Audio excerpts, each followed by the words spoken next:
and I was doing this kind of comedy online. There wasn't many Asian Americans doing that, and so I got this like big like Asian American following, which I'm thankful for. You know, back then if you think of like Asian American comics, like William Hung comes to mind. I don't know, like, nothing really comes to mind. You know, so like being Asian American and finding this target audience has worked for me, and I think as an obstacle, I would say probably my parents. You know, like in high school, making videos seemed ridiculous to them instead of studying for the SATs or whatever. But yeah, it was just me kind of like in the beginning. Yeah, my dad seems like he's cool now with everything. You know, being as goofy as he is in my videos. But in high school, he was like, me and him would have arguments like, he has like, oh, you gotta focus on college, and I'm like, oh, do my videos. But now that he's like, he knows I'm passionate about it, he's kind of warmed up to it, and now you get to see him be himself and be in my videos basically. So yeah, I think I haven't really had many obstacles other than just taking this seriously. I think actually makes it what Justin and Kevin said is kind of definitely there. Like on one hand, it is great that we do have the Asian American support because the community kind of puts us onto this pedestal since there really wasn't that many people there to begin with, and so they kind of put us there, and now we have this huge demographic that we've finally been able to tap into accurately. But at the same time, everything that Justin says is still very true on the mainstream level.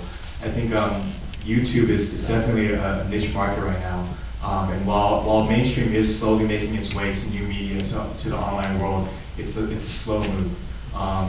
And being popular online has still not fully translated to being popular in the mainstream. So to the mainstream's definition, yeah, it's still, if you're an Asian actor, you have to practice, your Asian accent if you want to get a job.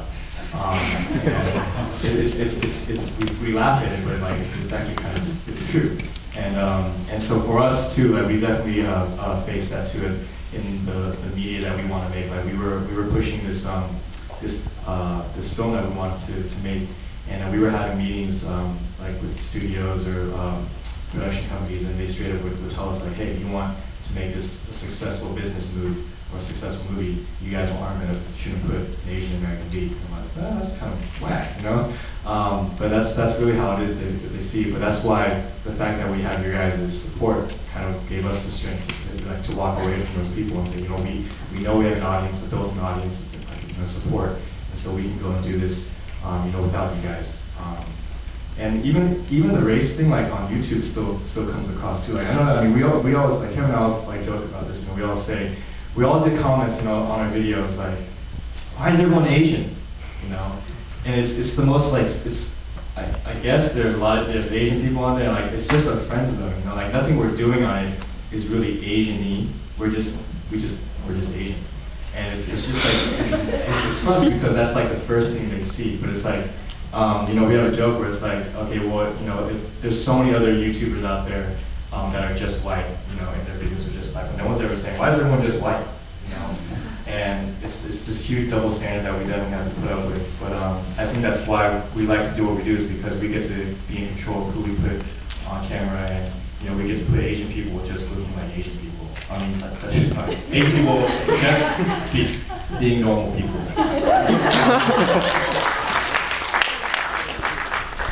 One of the biggest obstacles for us was actually finding a way to make a living, finding a way to make money. Because when we graduated college, we went on this like purely school tour for our feature film, and then after that tour ended, we were kind of lost. We didn't know what to do because we needed to make money. And then we actually did some client work. We shot some weddings. We shot commercials for television stations. But money was really, really important because this new media it just started, and money wasn't readily available for people that aren't in new media, for us anyways. So that was tough. We made a short film called Just a Nice Guy, and we put some shirts that we made, and then I see some of you guys wearing it today. It's really great, and that's one of the reasons why we kind of crossed over and were able to, I guess, pay the bills and buy food. to do to make more short films for free for you guys. Just to add, in general, I think because Asians in the media and in new media specifically haven't really existed before, it's hard, or one of the obstacles that we all face, I think, is, okay, what happens now? Because we can't base our company and our business and what we do on anything else before, because it hasn't existed before. You know, you work for a corporation, okay, there's a ladder, there's steps you take, and you get to the top, and ultimately there's some kind of vision of what happens in the end. But for us, it's constantly changing. You know, we're trying to figure out how to stay on top, what we need to do, who we need to work with, how our videos need to change, what we need to do besides videos, just to keep in the game still. So that's probably something that we all think about.